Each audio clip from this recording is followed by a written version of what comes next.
quite a number of years, and I'm glad that the chair is focusing on this particular issue.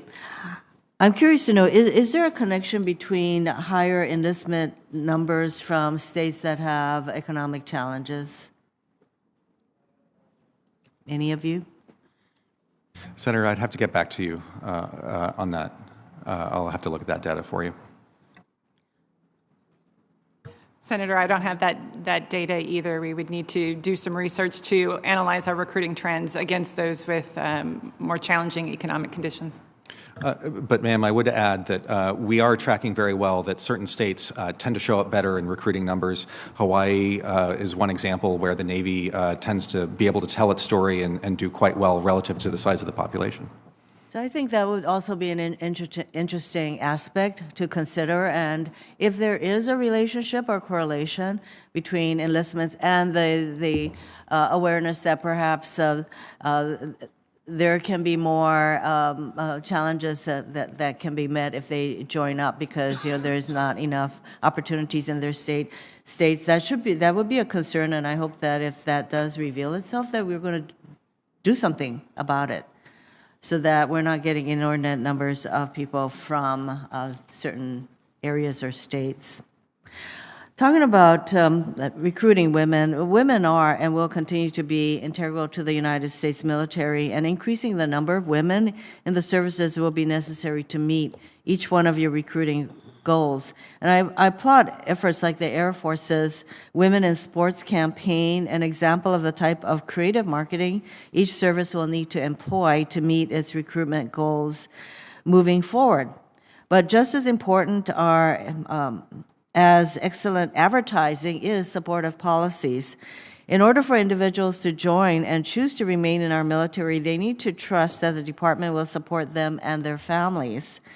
This is why I commend the Department of Defense's policies to ensure access to reproductive health care, its expansion of parental leave, and the funding the President's budget puts toward implementing the recommendations of the Independent Review Commission on Sexual Assault in the Military.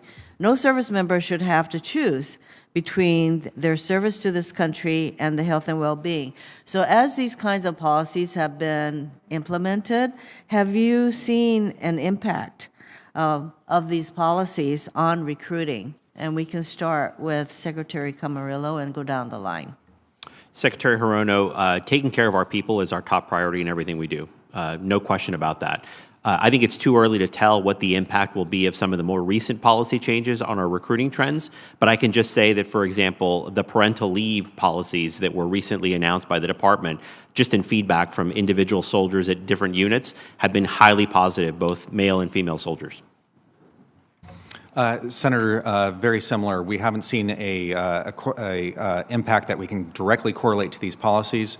What we do have is looking at social media and what service members are posting and talking about. There does seem to be positive reflections on many of those policies that you mentioned.